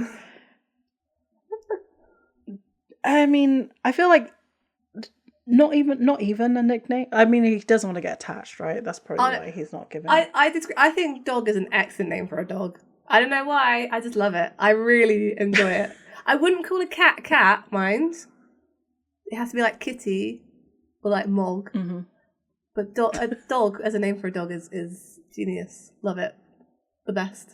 I guess so. I mean, it warns everybody, right? Yeah. Like, if your dog's off a leash, it's like, dog. And dogs Come back, dog. Yeah, dogs named dog are always like the cutest. I can't explain it. Yeah. So Dean's like, no, Dean. Sam's like, no, dog, don't bother. And he runs into Amelia's room. The angry lady. He's like wingman in Sam, you know? Yeah. Yeah, this is the very 101 Dalmatians, right? Oh, I love that movie. Yeah. Get them together.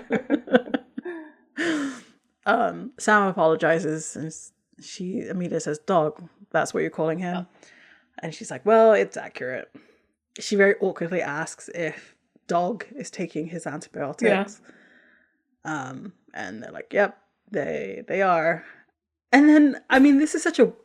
we all know that Sam's really awkward, but this is really awkward. And he just says, "I've seen a lot of stitches in my time.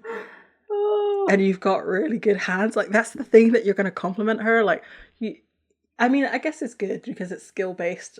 I appreciate that. But... No, you could have said it in such a better way. You could have said, like, "He did such great work on his leg. You know, he must be really talented." Mm-hmm. Yeah. Mm-hmm. Not like the specific of like the stitches were really good, because that's just creep factor, like red flag. Yeah.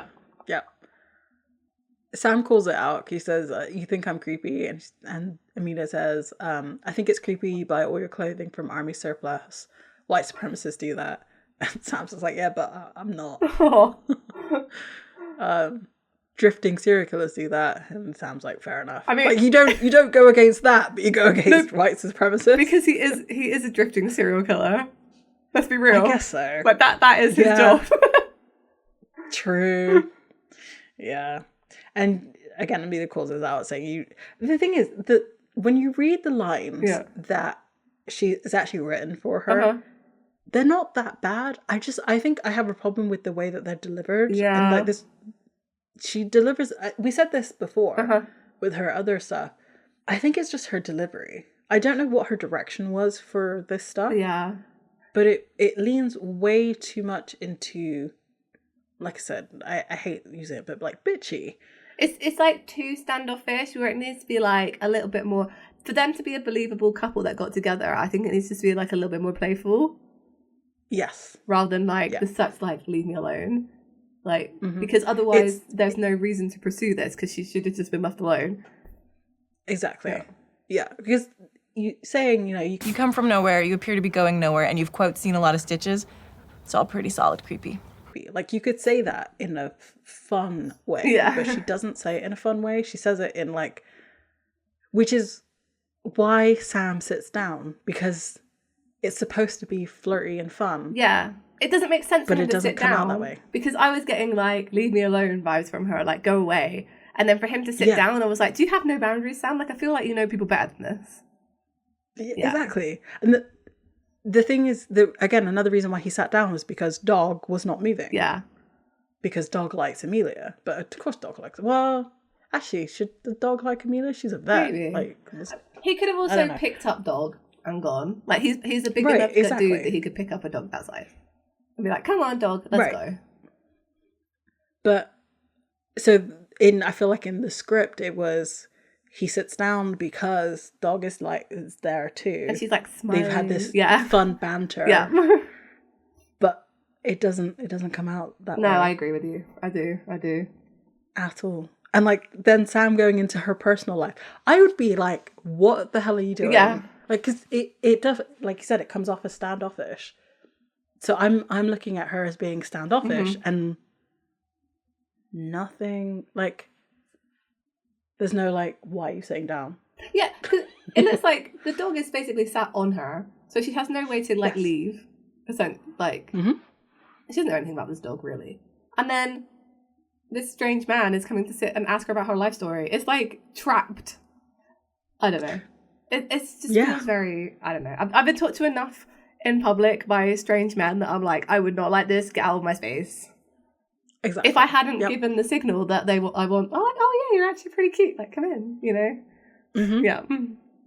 Right. And like the lines that she said could be, anyway, yeah, fine. Not fine. It doesn't work.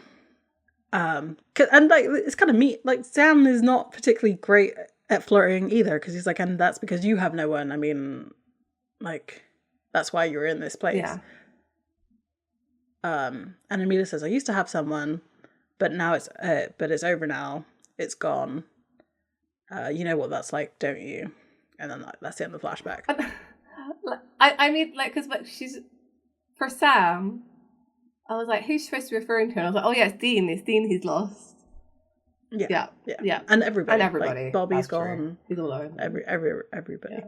I find this excuse of her living in a motel instead of getting an apartment just like crazy. Like, that just makes no sense that you can't even, of course you can find a place. Like, it's like the commitment. No, I think I get it. I do get it. I think it's like she's just lost somebody. She doesn't want to like commit to a new life yet. Right? So she's like standing on the edge of starting a new life, but she doesn't want to commit to it because she might get hurt again. And Sam's kind of doing the same thing, right? Of like, he's kind of thinking about settling down here with Dog, but like, he's not sure he's going to do it. That's why he keeps saying like, I'm going to leave soon, because he's a bit scared of like committing to a life without hunting. I think it's that. Maybe, but the thing is, Amelia's a vet, so she's not like, she's been there for 3 months. She's a vet. She's got like probably a decent paying job in some kind of way. Like, Sam has no family life. Yeah. I mean, I guess we don't really know much about Amelia, but it's like, she's not a hunter, so she's not used to being a drifter. Yeah, but it's just I don't know this. Like, I think, I don't know. I think she's worried about starting again, and that's why she's kind of half done it, right? She's got a new job. I guess so. Like, yeah. I guess we all react differently, right? Yeah. Because like for me, I when everything ended with me, I was like, fuck this country, I'm going somewhere else. Yeah, right. Like, but people do it differently. Yeah. So yeah, and maybe that's what she did. But then maybe realized she wasn't sure about that was the right choice. I don't know. Yeah, I guess so. I know. I am sympathetic to Amelia on paper.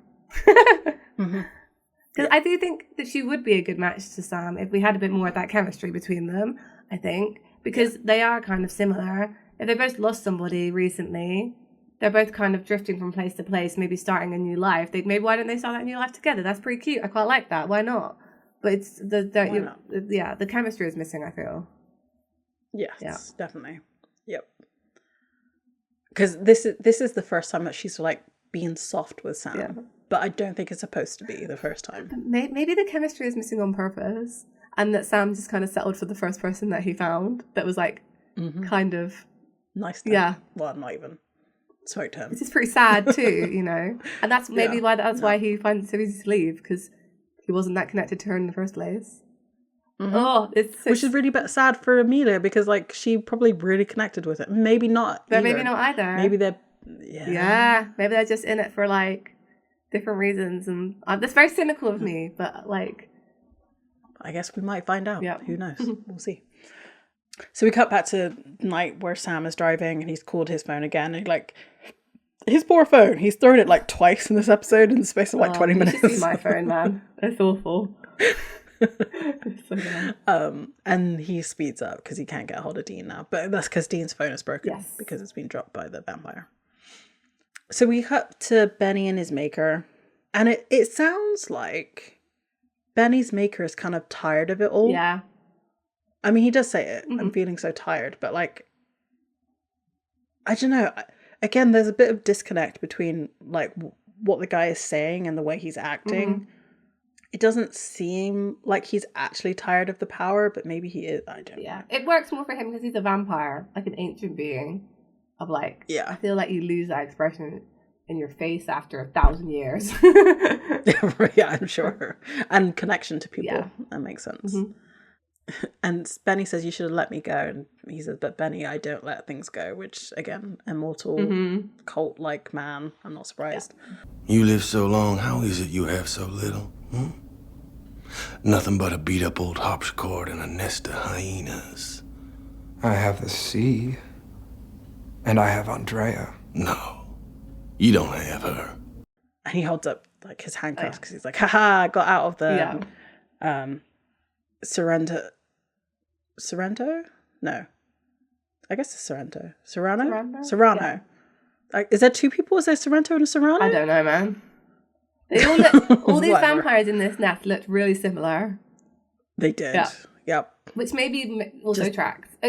Weirdly, apart from Benny. Like, Benny and Andrea kind of stand out, but everyone else in this vampire nest, I guess he just likes, 6 foot dark-haired men. I mean, who doesn't? Who doesn't? So he goes after one of the vampires and manages to... Oh, it's kind of cool. It is kind of cool. Yeah. He's like, how the hell did you... Because he does all this stuff. Yeah. And he says, how the hell did you learn to fight like that? And Benny just says, I've had a lot of practice, and cuts his head off. Badass. Benny just looks over to the maker and says, you're just going to sit there? Says, you're right, I've been here so long, Benny.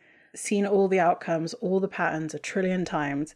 It means so little. This universe is a pyramid of despair and nothing else. And Benny's like, that's a little dark.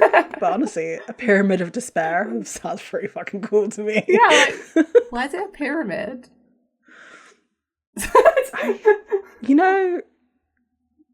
Because he's at the top and everybody's below him. Fine. Sure, yeah. Okay, I'm with it. Let's go. But, like, you don't have to live your life like that. You could actually just talk to people. I for real have never understood the, like, sadness vampires get at, like, being really old. Because they always seem to like to stay in one place and then just be sad there. And I'm like, go other places. Do other things. Watch more movies. You could literally do... I mean, I guess the idea of being able to do everything is, like, daunting. But, like, I don't know. I feel like to live forever now would be really interesting. Yeah, it'd be super interesting. Because there's so much changing. Yeah. All the time. You can literally just plug yourself into, like, a VR headset for, like, 50 years. Go for it. Yeah, exactly. Like, I don't... I said, they're like, woe is me.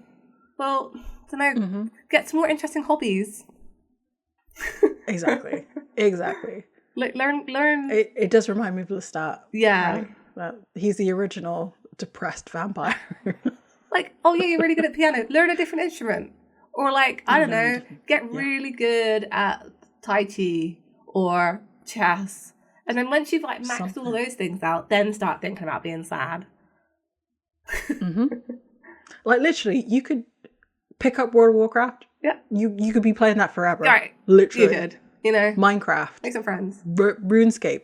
Any of those games. Yeah. You can sink tens of thousands of hours into it and just be the best. I guess the point is like they long for connection and the mortals die and then they're left with the like people that that they hate because they've been with them for hundreds of years. Right? But like I think it'd be like that. I do feel it would be more like What We Do in the Shadows, which I know you haven't watched. Yeah, but I've seen some of it. But like basically like old people who refuse to get with the times. So just sort of like sit in their house, calling everyone young people and complaining about things. Like that just feels more true. And what I like about that depiction of vampires too is like none of them are really depressed with being vampires. They're like, right. Yeah, that's very true. Yeah. I mean, Benny's maker does say it here. He says, "I am evil," but like you don't have to be. Yeah. Like he's just he's taken on this title of this being that has to do things this way when there's no rules. Like you could literally do what other vampires have done. Yeah. Like you don't have to drink from people. I don't know. Like, how's he gonna do in purgatory? Like that is forever. It's all good, you know. It's just it's crazy. Yeah. Like good. Or like, why don't you go find the alpha and go mess around with him? Yeah, do that. That'll do something. That'd be fun, you know. Or like, I don't know, make movies or build schools or like do something other than like sitting in your house. That's what I don't get. That's what I don't get. Like they're just going out killing people on boats and that's his whole deal. Like do something else. Start a cruise line. Right. And every so often, one. You lose a few passengers. You know, Dracula style. It happens now. Yeah. Oh, I don't know. Moany vampires, man. Yeah. Fucking Edward. I know. This is what a vampire looks at. I blame Anne Rice. I do for the moany vampire. There's a direct correlation between her and Twilight, and like convince me otherwise. Yeah.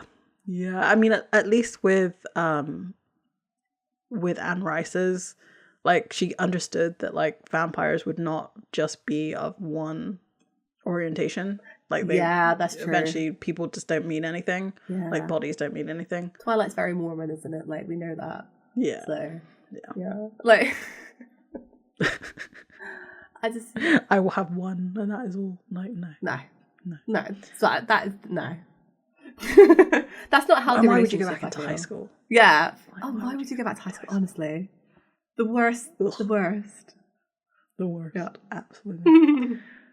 I would like college. Go back to college. Absolutely, you're learning like interesting things. So go to different classes and get degrees and everything. I think this might be the Moni vampire problem. Is that all of them are turned before they reach middle age, and they just don't know how lucky they are. You know, like that's true. As in, like that's very true. We have life experience. They haven't lived a life yet. I'd love to go back to you know, learn new things and do all this stuff. But when you're 20, you don't think that. That's true. Yeah, that's true. Yep, you're right. And which is why Benny can fall in love, because he's clearly an older person. He is. He's got the wealth of experience, of knowledge. Yep. Yeah. Mm-hmm. Yep. Exactly. I am evil after all. At least I've had that much to keep me cold at night. He's so, I don't know. He's an Anne Rice vampire. He is. He's 100% an Anne Rice vampire. He reminds me of like, woe is me, I am evil. I must do evil things because I am evil. Like Armand, like that kind of vampire. Yeah.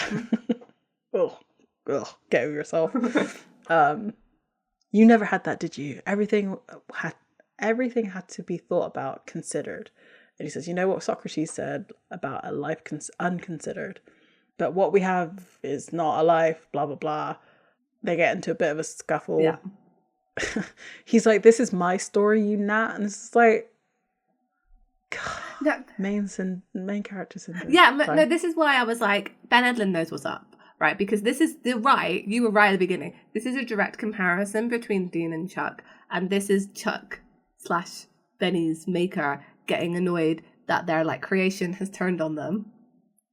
Because I was like, this sounds like Chuck. Like, this is my story. How dare you? How dare you go against what I think? Ben Edlund knows what's up. I think he knows where this is going. The whole season. Yep. Mm-hmm. Yep.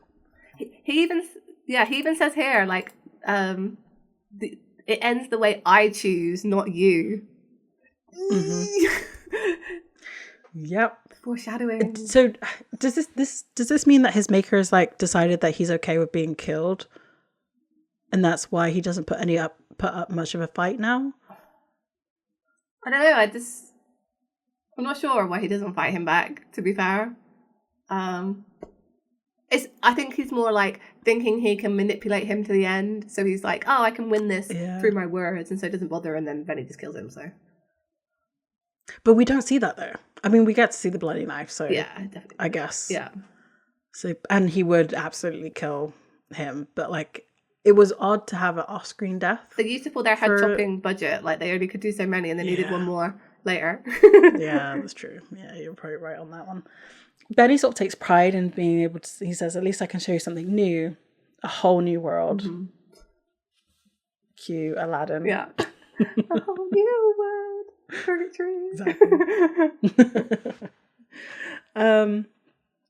Benny walks down Andrea walks down the stairs, and Benny walks past her with the knife, like laying it on the harpsichord, and he says, the old man is dead, let's go. And essentially, Andrea doesn't want to leave this life. She enjoys having these vampirates lifestyle power trip stuff, and Benny's like, well, you're not the you that I fell in love with. Like, this separation needs to end.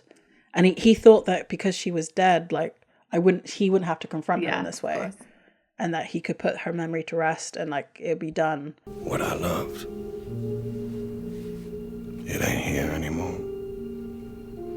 It was snuffed out a long time ago by monsters like me. Like what you've become. And she says, you think you're better than me? He says, no, I just think we're all damned. That's really sad. Yeah. I mean, like I said, it is very Greek tragedy ending. Yeah.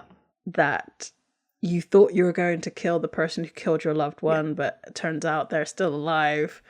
Like, I swear I've read this story. Oh, for sure I have. And they're like a monster now. Yeah. And it ties very well into Benny's story and like where her story goes. That like, he's like, yeah, we're all of us, we don't deserve like this, basically. Mm-hmm. Yeah. Yeah. And then you see her get stabbed through the torso, and then her head cut off, and behind her is Dean. Dean and Benny share a look over her decapitated corpse before it falls to the ground. I feel like they do, and I think it's like a "I got you, brother" kind of look. Yeah, I feel like Dean looked very like satisfied with cutting off Andrea's head, and I don't know why that might be. Who could say? Who could say? Couldn't be that he was like, exes are bad. Yeah. I've defeated one of your evil exes.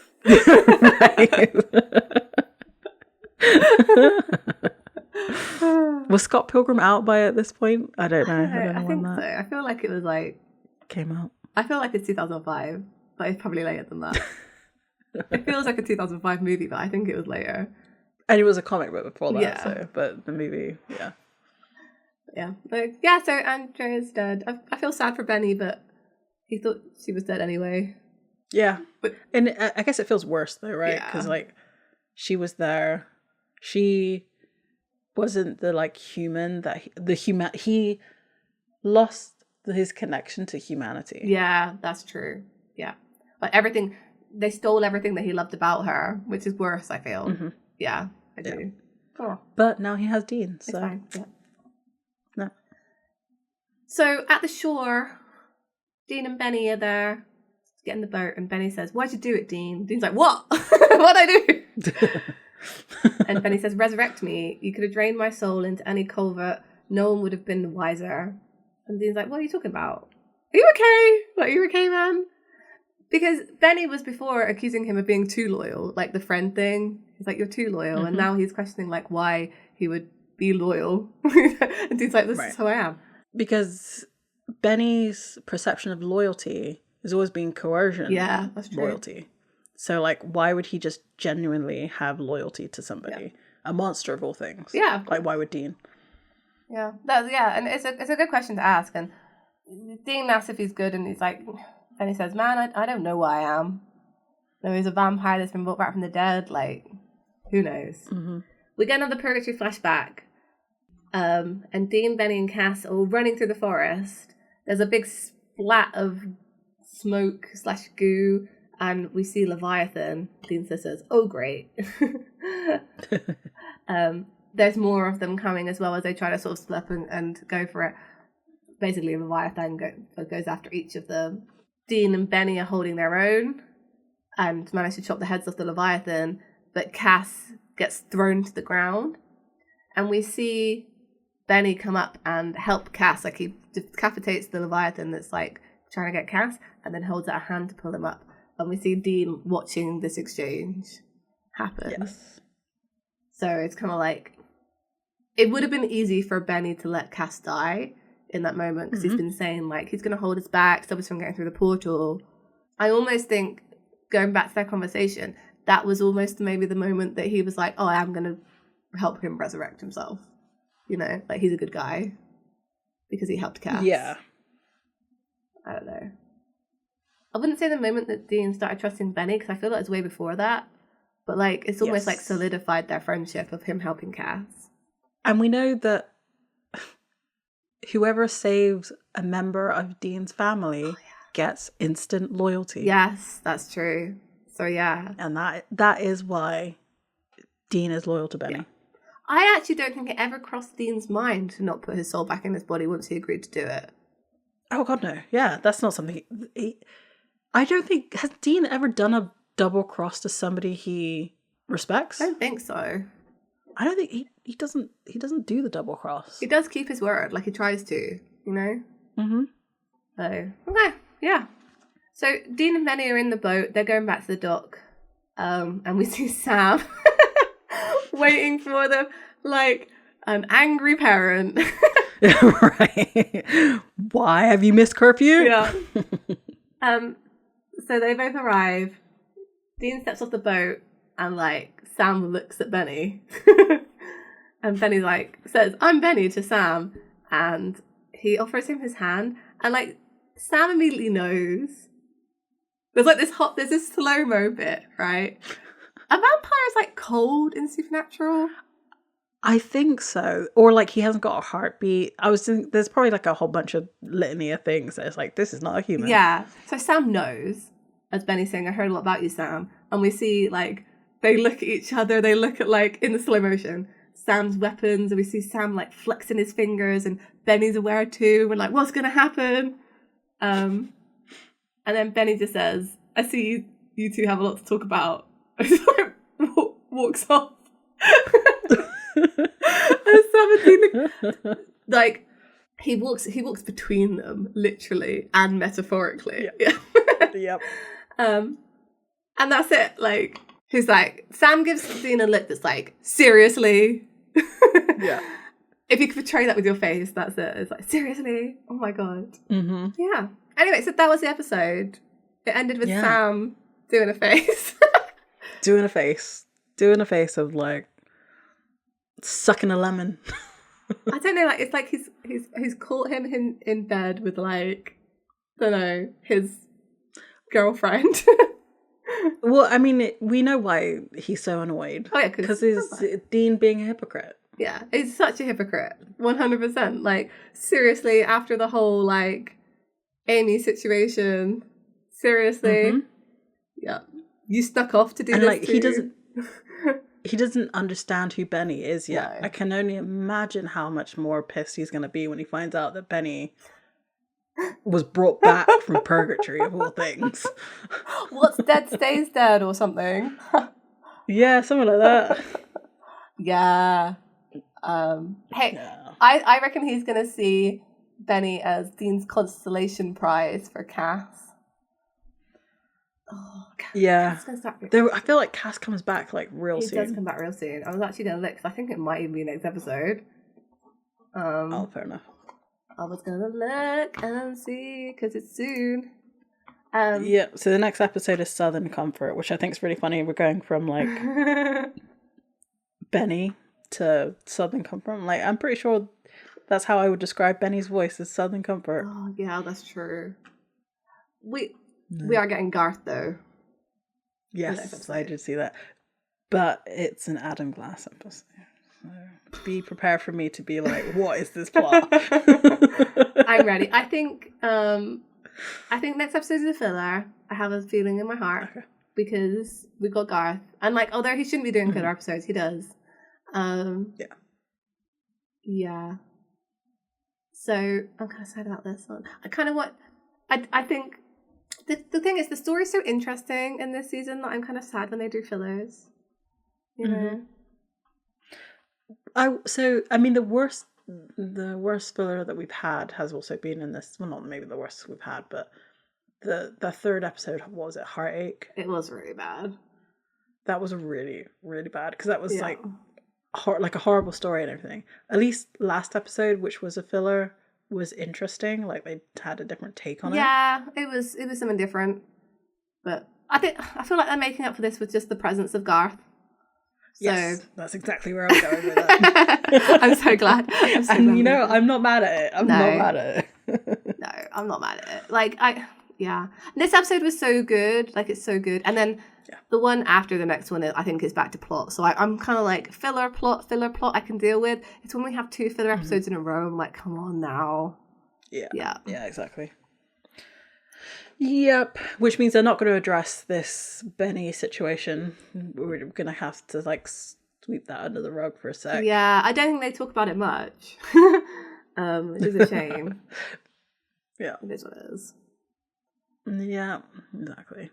So yeah, I really like this one. I like they're exploring the relationship between Dean, Cass, and Benny. I think they all complement each other very well. Of like, kind of. Lost souls, I guess. They're all kind of, they don't know where they belong. Just guys who hate their dads. Oh god, yeah, pretty much. But yeah, I like it. It was a dark episode, like visually, which is a shame. Yeah, but I think Dean and Benny have really great like on-screen chemistry too. Like their banter is really good. They just seem to like vibe with each other as well, which is really cool. What I really like is that where we didn't really get it with the maker guy. Yeah. There does feel like a weight to Benny's existence. Like he does feel old. Yeah, I agree. In comparison to Dean. Like it's like in like set of his shoulders, like the way he just I don't know. Yeah, you're right. That he feels to carry that weight of time. I mean, Ty is an excellent actor. He's in a lot of stuff. If you look at his like IMDb, he does a lot of guest starring on a lot of things. He's used to like shifting from character to character, which is probably why he is so good at shifting into to Benny here. Right. But yeah, I agree. Like he really does seem to carry that weight. Like. He just looks tired around the eyes. He does. I like it's interesting that he like Benny gets out and then he gets his revenge, and he's kind of like, now what? You know, did I make the right decision in coming back? And I think that's a really interesting question to ask because I don't feel like the Winchesters often ask that question of like, do I actually need to come back? The funny thing is that I feel like they have dealt with revenge a lot. Yeah. And it's never worked out well. Like Azazel is a really good example of that. Yeah. Like they lost a lot trying to hunt down Azazel. So it's just like, why would you not dissuade? I mean, I get that they wouldn't dissuade Benny from going after vampires because they're hunters. So it's like a mutual like gain. 2 for 2 kind of thing.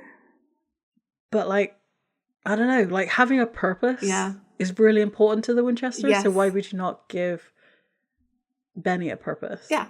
Now that you've like, he's just going to be floating through time now. Like he's not going to be happy. And this is the problem as well. And like, while they equate vampires to addiction in Supernatural, is like he doesn't have a purpose now. I don't know what they're kind of like expecting to happen because it's going to be a hard time for him not to go drink some blood. Exactly. Yeah. They need to give him some direction. Like they could have tasked him with that. They definitely could have done. I'm like, yeah, go hunt down bad vampires. You're good at it. Like, become a vampire hunter. Become Blade. Yeah, become Blade. Yeah. But yeah, I do feel like it could have done a bit more with Benny's character in that way. Yeah. But like, I do kind of like his story too. I think it's very poignant about like the choices he makes. Yeah, I like this one. I like this one a lot. Even though we had Sam's flashbacks, I think we're getting somewhere through that story. Yeah. I mean, I feel like the good thing with that particular, I mean, I don't remember much of it, but I do feel like we get most of his stuff done by mid-season. Yeah, I think so too. Because then Sam goes on a whole different journey after the mid-season. a whole different one. And it's better. It is better. So, cool. Yeah. All right. Well, that's it. I don't really have anything else to say. Like, I think I said it all. I really like it. I can't wait to see more of them together. I can't wait for Cass to come back. Oh, it's not long. Can't wait. So soon. Like, in comparison to last season, there's like no wait at all. It's just sad that but that also means that he's not like around much. Like, he's in and out a lot. Yeah. They keep him from us. Honestly. Just sort of like tease us. A little bit Cass and take him away again for a bit. Yeah. Yeah. Never mind. Okay. Never mind indeed. All right, so I'm closing it out. So at the end of the episode, we'd like to thank the Pixel Gore for his amazing logo art. And if you'd like to come talk to us about this episode or future episodes, you can on our social medias. We are everywhere. Just type or search for Escaping Purgatory Podcast. Use the Google. But we are on Tumblr, Facebook, Instagram, Bluesky, YouTube, everywhere. Like I said, Escaping Purgatory Podcast or Escaping Podcast on Bluesky. This week, we found out that it's not about revenge. It's about the friends you make along the way. So next time, we can find our way out. Goodbye. Bye.